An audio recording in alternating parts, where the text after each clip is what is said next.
자, 오늘 증권부 이용성 기자와 함께 할게요. 안녕하십니까? 안녕하세요. 네. 오늘 사실 준비해 주신 내용이 있는데 그것보다 아까 제가 11시 반쯤에 장중에 거래 정지됐었다고 요거 좀 파악이 된 바가 있나요? 네네. 네. 사실 오늘 시작을 하면서 한국장이 괜찮았죠? 라고 시작하려고 했었는데 갑자기 오전에 이런 사건이 발생해가지고 제가 점심을 먹다가 아이고. 지금까지 전화를 돌리고 지금 이 자리에 앉았습니다. 네, 아주 생생하게 바로 취재하신 내용 말씀해 주실 수 있겠네요. 네, 오늘 11시 37분쯤에 거래소에서 체결 시스템이 지연됐었고요. 그 7분 후인 11시 44분쯤 코스피에서 이제 거래소 체결 시스템이 복구가 됐는데 그 동양철관만 그 호가를 거부하면서 그 거래가 다 안 됐어요. 네, 그래서 거래소가 12시 5분쯤에 동양철관 종목 거래를 정지했고 그리고 이제 3시쯤에 오후 3시쯤에 그 정상적으로 체결이 됐고 동양철관은 상한가를 찍었습니다. 거래소는 이제 매매 체결 시스템 지연이 이루어졌다고 봤고 정확한 원인은 파악 중이라고 합니다. 그래서 전 종목은 지금 정상적으로 거래가 되고 있고요. 거래가 됐고요. 그리고 이번 일을 거래소한테 제가 문의를 들어오기 전에 방금 해봤는데 아예 없었던 것은 아니더라고요. 지난 2023년에도 SH에너지화학부가 이제 단기 과열로 특정 주문건이 몰리면서 프로그램이 인지하지 못하고 이제 1시간 동안 주식과 이제 ELW가 거래가 중단됐던 적이 있었고요. 그리고 2013년에 또 야간 선물 시장 거래에서도 이런 거래 정지 사태가 한 번 있었습니다. 당시에는 뭐 고압 전선을 지지하는 받침대 파손으로 내부 전원 공급이 좀 차질이 생겨서 서버실이 좀 멈췄다고 하네요. 그래서 야간 선물 시장 거래를 3시간 가량 일찍 마감을 했었던 적이 있고요. 그래서 여러분께서 좀 손해나 피해가 조금 걱정되는 부분이 있을 텐데 거래소 관계자는 이제 회원사 주문이 이제 접수 시스템에 순차적으로 이제 시간 우선제로 이루어지기 때문에 거래 지연만 됐을 뿐 체결에는 문제가 없다라는 입장을 밝혔어요. 그래서 투자자 손해는 없을 것으로 지금 보고 있는데 좀 맞아요? 축소를 하고 있지만 사실 산정할 수 있는 피해가 없다일 뿐이지 보이지 않는 손해가 솔직히 말씀드리면 얼마나 많겠습니까? 지금 뭐 피해 산정 혹은 원인 파악을 지금 하고 있고요. 정확한 원인과 함께 재발 방지 대책을 마련한다니까 한번 두고 보셔야 될 것 같습니다. 예, 알겠습니다. 뭐 당연히 이게 지금 묶여 있다가 지연됐기 때문에 뭐 손해 파악이 안 된다라고는 이야기를 하지만 사실 우리가 확인할 수 없는 산정되지 않은 피해가 있을 그런 부분들에 대해서는 뭐 재발 방지 대책이라든지 뭐 추가적인 입장을 좀 또 내놓을 수 있는 부분이니까 그 부분도 이용성 기자 또 파악되시는 내용이 있으면 전달 주시기를 바랍니다. 밸류업 정책이 이제 붐을 일으키고 있는데 이런 전산 시스템은 없어야겠죠. 네. 알겠습니다. 자, 오늘은 그럼 이렇게 한번 이 얘기는 정리를 해보도록 할까요? 혹시 또 추가적으로 말씀 주실 거 있어요? 아니요, 이제 준비된 내용을 한번 해보겠습니다. 숙제를 다 해가지고요. 네, 알겠습니다. 또 이렇게 또 급작스러운 이슈에도 또 대응해주는 이용성 기자의 모습을 여러분 함께 보고 계시고 많이 이제 댓글로도 응원 말씀 남겨주십시오. 자, 그러면 본격적으로 오늘 또 이용성 기자가 또 취재해온 내용을 좀 얘기를 해보도록 할게요. 자, 요새 미국 증시가 좀 많이 변동이 있고 어려워하시는 분들이 참 많거든요. 이 투자 전략을 어떻게 취할지 고민인 분들이 많아요. 네, 요새 미국 증시가 좀 안 좋죠, 많이. 그래서 트럼프빨로 인해서 좀 불확실성이 많이 확대된 상황인데 그래서 좀 고심을 하고 있는 혹은 절망에 빠진 투자자들이 많이 있을 것으로 예상되고 있습니다. 지금 나스닥을 비롯한 미국 증시가 지금 최근에 반등을 했지만 월간 기준으로는 한 5% 빠졌는데요. 보통 통상적으로 고점 대비 10% 이상 하락하면은 조정장이라고 보고 거기서 더 하락해서 한 20% 이상 빠진다면은 베어마켓, 그러니까 하락장에 들어섰다고 말을 합니다. 네. 오늘 저희가 이제 오전 라방에서는 미국 증시를 좀 들여다보기 때문에 오늘은 그래도 반등을 좀 했거든요. 네, 좀 연일 빠지던 게 좀 잦아든 모습인데요. 지금 단기 과매도권에서 진입한 이후 이게 기술적 반등인지 아니면 이게 데드캣 바운스일지 좀 월가에서도 좀 의견이 분분합니다. 네. 이게 조정장이다 하락장이다 이렇게 분분한 모습인데요. 최근에 뱅크 오브 아메리카는 일시적인 조정장일 가능성이 있다고 했습니다. 그래서 마이크 하튼의 최고 투자 전략가는 트럼프가 증시가 이 추가 약세를 보일 경우 관세 정책에 변화를 줄 것이다라고 말했고 실제로 나스닥이 저도 그때 보고 있었지만 4% 빠졌을 때 네. 트럼프 대통령이 화들짝 놀라면서 이제 좀 증시 우호적인 발언하고 관세에 대한 발언을 멈췄었죠. 그리고 다른 한편에서는 단기 기술적 반등은 예상되나 지금 시점이 이제 관세 영향이 이제 반영되지 않았기 때문에 4월 달부터 보편 관세가 예. 이제 이루어지잖아요. 네. 그래서 그 보편 관세의 영향이 본격적으로 반영되면은 재차 하락할 것이라는 전망도 하고 있습니다. 이건 시티그룹에서 했고요. 미국 주식에 대해서 이제 비중 확대 의견을 중립으로 낮췄습니다. 그렇군요. 월가에서도 지금 의견이 좀 갈리고 있는 상황이거든요. 그럼 우리는 어떤 투자 전략을 구사를 해야 되는 건지 이게 궁금합니다. 예, 사실 저도 시장을 예측하기는 무척 어렵고 투자자분도 매우 어려우실 거라고 보이는데요.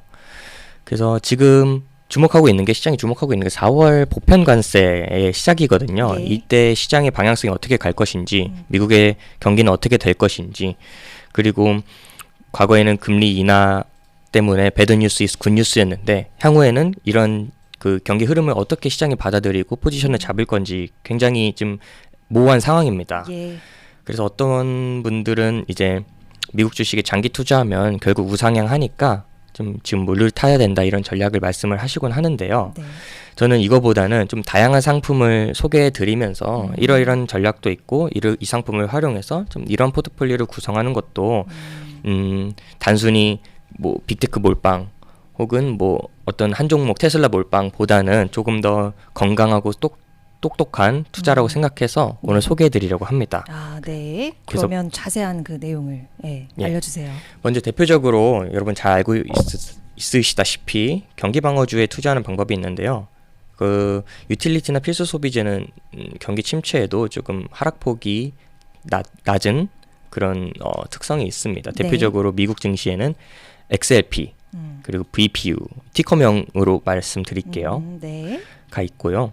특히 필수 소비재나 유틸리티 섹터에 속한 기업들은 높은 배당을 좀 지급하는 경향이 있어서 하락장에서도 수익 방어 효과가 있습니다. 방어주 ETF 그렇게 말씀 주신 거고. 네. 네. 그리고 버퍼형 ETF도 있는데요. 오늘 삼성자산운용에서 아시아 최초로 버퍼형 ETF를 출시한다고 기자간담회를 했어요. 예. 그러면서 하락 리스크를 관리하기 위해서 하락 리스크를 관리하려는 투자자들의 수요를 좀 빠르게 인식해서 이에 대한 새로운 투자 솔루션으로 좀 이런 버퍼형 ETF를 준비했다라고 말을 했는데요. 네. 이 버퍼형 ETF가 뭐 펀드에는 많습니다. 근데 ETF는 이제 아시아 최초인데 하방의 방어가 되고 상승이 좀 제한되는 ETF입니다. 뭐 미국에도 PJAN이나 PFEB 그리고 NOCT 등이 있는데요. 네. 예를 들어서 PJAN 같은 경우는 S&P 500을 추종하면서 마이너스 15%까지 하락이 보호가 되거든요. 그리고 12%까지 캡이 있습니다. 네. 그 쉽게 설명했을 때 S&P 500이 마이너스 15까지 단순 계산해 봤을 때 마이너스 15까지 떨어져도 실제 수익률은 시작 계좌에 찍히는 것은 0%고요. 반대로 12% 이상 수익이 나도 그 수익은 제한이 됩니다. 네. 그래서 신규로 지금 미국 증시에 진입하시려는 분들은 지금 조정장인지 하락장인지 지금 가늠이 안 되는 상황이니까 버퍼형 ETF로 잠시 몸을 피하셨다가 하락장이 아니라는 신호가 나오면은 뭐 증시의 방향성이 좀 바뀌게 되면은 그때 가서 포트폴리오를 바꾸는 것도 좀 방어적으로 좀 대처하는 시장에 대처하는 방법이 아닐까 생각이 듭니다. 네. 또 다른 방법이 있다면 어떤 걸 제안해 주시겠어요? 사실 그 월배당 혹은 지난해 인기를 끌었던 커버드콜 ETF를 현금 흐름을 만드는 그러니까 캐시플로우를 생성하는 상품으로만 익히 알고 있는데 사실 커버드콜 ETF도 하락장에 좀 손실을 방어해주는 역할을 하거든요. 예. 이 콜옵션을 매도하면서 옵션 프리미엄을 계속 수취를 하는데 이 옵션 프리미엄이 결과적으로 손실을 완충하는 역할을 합니다. 예를 들어서 국내 투자자들이 슈드다음으로 사랑하는 그 제피를 보면은 연배당률이 연 10% 수준인데 연간 기준으로 S&P 500이 마이너스 10%로 하락했다면은 제피를 보유하고 있는 투자자의 신세 손실은 그것보다 줄어들겠죠. 옵션 프리미엄을 수취를 하니까. 예. 그것 때문에 이제 하락장의 쿠션 역할을 커버드콜 ETF가 하고 있다고 보시면 됩니다. 그리고 커버드콜 ETF는 아까 말씀드렸던 대로 상방이 제한되지만 옵션 프리미엄을 계속 수취하면서 횡보장에서도 좀 강점을 드러내고 있고요. 현금 흐름을 만들어낸다는 점에서도 그리고 손실을 방어할 수 있다는 점에서도 요즘 같은 장에서 여러모로 투자하기 좋은 상품으로 꼽히고 있습니다. 네.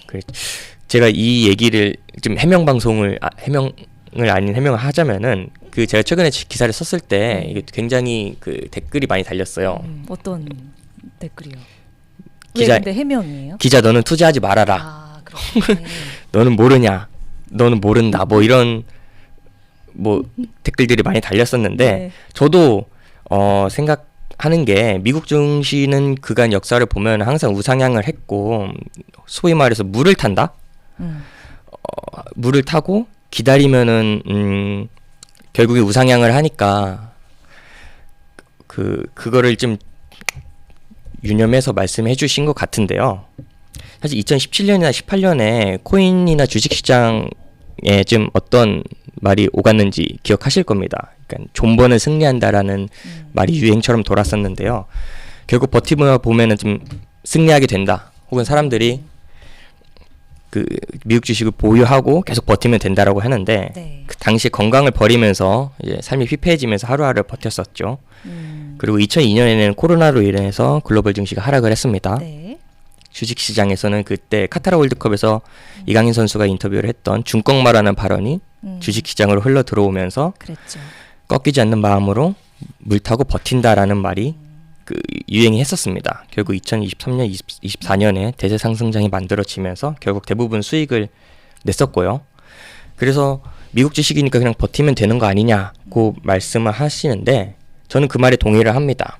근데 단순히 이게 좀 투자를 하면서 건강이 좀 피폐해지고 삶이 피폐해지면서 이렇게 버틸 것인가 아니면은 이런 상품도 있으니까 좀 투자 포트폴리오를 다양하게 함으로써 하락장에 방어를 할 것인가 요런 걸 좀 제가 소개해드리고 싶어가지고 오늘 말씀드린 겁니다. 절대 뭐 조정장이다 하락장이다 여기서 제가 뭐 판단을 한 것은 아니었고요. 네. 네, 그렇습니다. 네. 이제 좀 명쾌하게 하실 말씀 다 하신 거죠? 네, 그렇습니다. 알겠습니다. 이게 그러니까 시장도 그렇고 사람도 그렇고 이게 무조건적으로 그냥 믿는 거는 언젠가 한번 딱 된통 맞을 수도 있어요. 맞습니다. 그래서 그런 네. 막 가랑비에도 옷 젖는다고 하는데 이렇게 갑자기 내리다가 팍 내리게 되면 옷이 그냥 확 젖어버리게 되는 거거든요. 그래서 이렇게 변동이 좀 있거나 그리고 약간 요 하락의 기운에 대해서 내가 뭔가 확신하지 못할 때에는 잠깐 비어가는 것도 아주 공격적이고 좋은 전략이 될 수 있다라는 것을 이용성 기자가 오늘 그 방법에 대해서 제시를 해주신 겁니다. 맞습니다. 네. 그리고 특히 한국 투자자분들은 2배 혹은 3배 레버리지 ETF를 투자하시는 경우가 많아요. 뭐 네. 그래가지고 그거는 지금 음해복리 효과로 인해서 계속 물을 타지 않고 버티다 보면은 결국 계좌가 녹게 되는 꼴이 네. 되는 거거든요. 네. 그런 측면에서도 말씀을 드린 겁니다, 오늘. 네, 알겠습니다. 아주 명쾌한 또 투자법을 또 이용석 기자가 제시를 해준 것 같습니다. 오늘 330 오네요. 여기서 마무리하도록 할게요. 오늘 말씀 고맙습니다. 감사합니다.